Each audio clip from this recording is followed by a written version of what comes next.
nagu te näete, Lõunakeskuse McDonalds tegi läinud talvel huvitava uuenduse. See ehitis, see putka seal McDonaldsi nime all on kullerite pealevõtu koht. Teised, see Turu tänava Mac laseb kulleril endiselt õues tellimuse peale võtta, aga siin on juba nii mugav, et saab tellimuse peale võtta soojas toas, mis on väga chill. Ja ühesõnaga siin ma nüüd panengi oma äppi käima ja hakkan otsima tellimusi.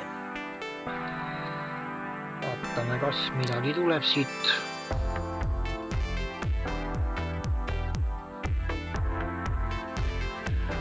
Ja tuligi tellimus siit samast Lõunakeskuse Macist.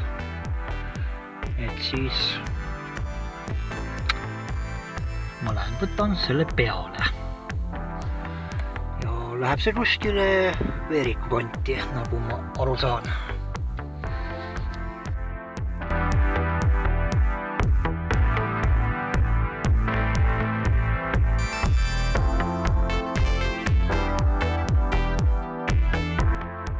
Seekord sain tellimuse sellisest pubist nagu Illegaard.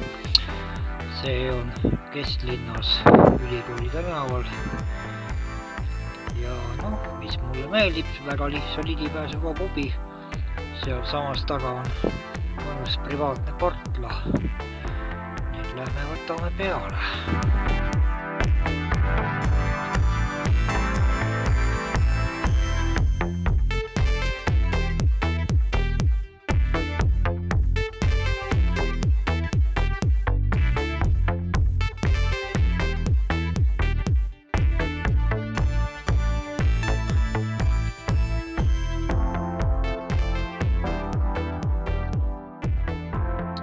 Nii, see värav seal musta auto kõrval viib siit portlast Illegaardi pubisse.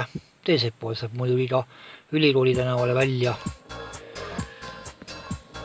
Portla on ise siuke päris tore ja pisike. Praegu on siin hästi vähe autosid ka. Muidu linnavalitsuse portla. Õhtuti on ka teistele ruumi. Lähen võtan siis Illegaardist tellimuse peale.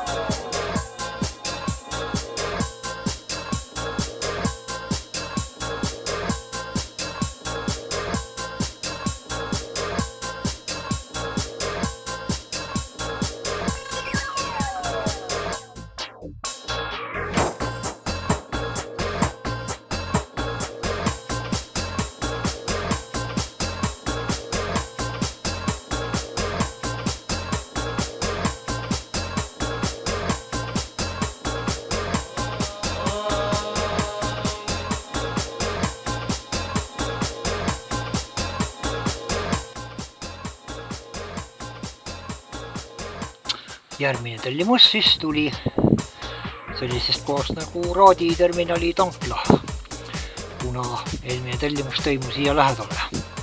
Et siis lähme sinna.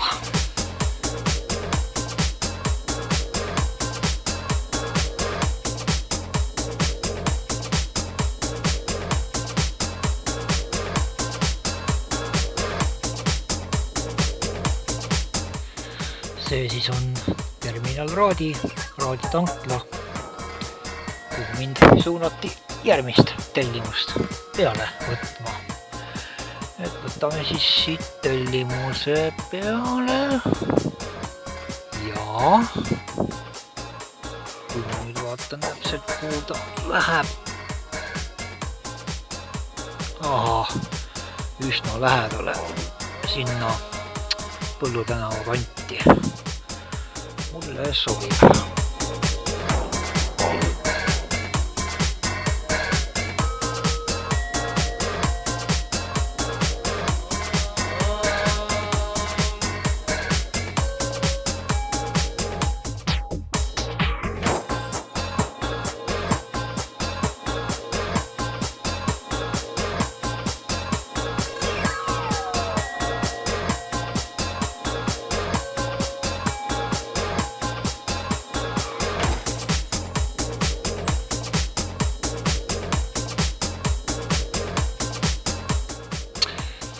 see koht kannab nime Pitsaministeerium. Ma olin teel kesklinna mõttega, et tuleb võib-olla sealt McDonaldsist või kuskilt ja siis juhtus selline asi, et tuli tellimus hoopis siit. Tulles rendi ja tagasi üle jõele. Et siis see on siuke tore putka. Siit ma võin nüüd pitsa kellelegi.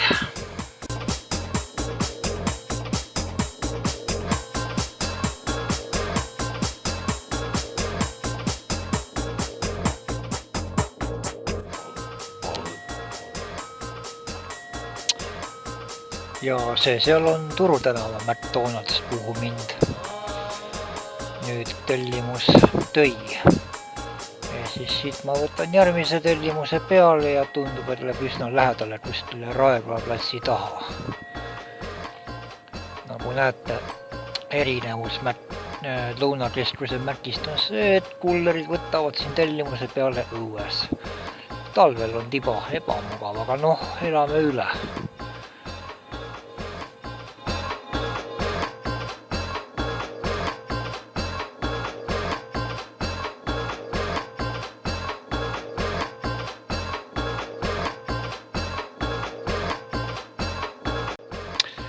Nii, tellimus tõi mind siia, sai ka kenasti üle antud.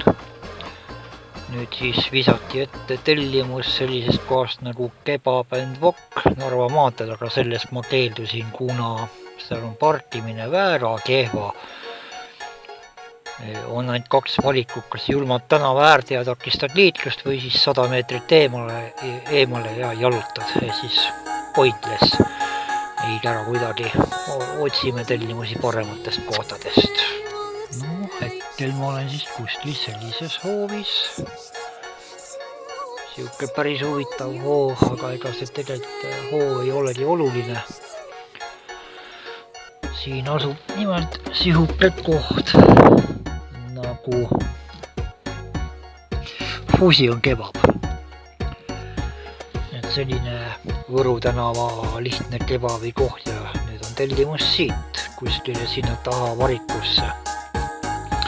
Vahepeal tuli ka tellimus säärasest kohast nagu Kaubamaja Kebab Corner, aga sellest ma jälle keeldusin, sest seal on parkimine eriliselt jube.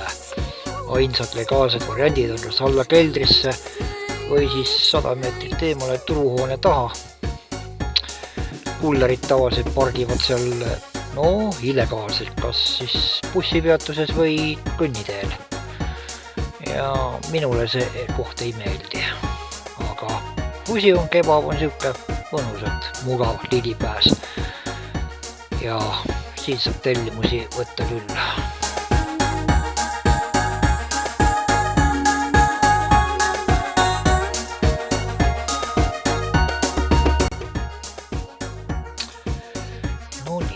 Võtame siis selle õhtu kokku. Siin oli päris vaheralli.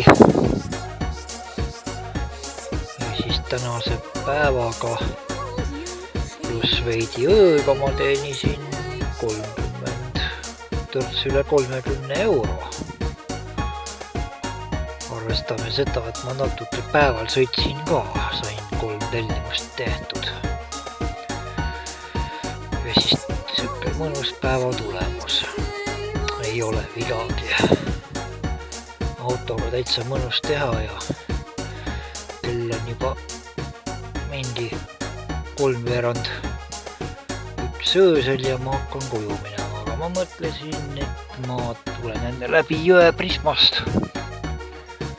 Mis aga on tõsiasi on see, et ainsas töötavas kassas on järjekord poolde saali. Seetõttu ma mõtlen, kas ostasid midagi või mitte, sest ma tõesti viitsisin järjekordades vahtida. Autosid on jah palju. Üldiselt siin ongi nii, et selline külastatavuse tippaeg on seal jõe Prisma all. Kuni öösel kella 1-ni tavaliselt, peale 1 hakkab juba lahedamaks minema, rahvast on vähem. Aga mis siin ikka, mina siis kobin ära koju kotile ja võib-olla kuuleme, näeme. mõnikord veel.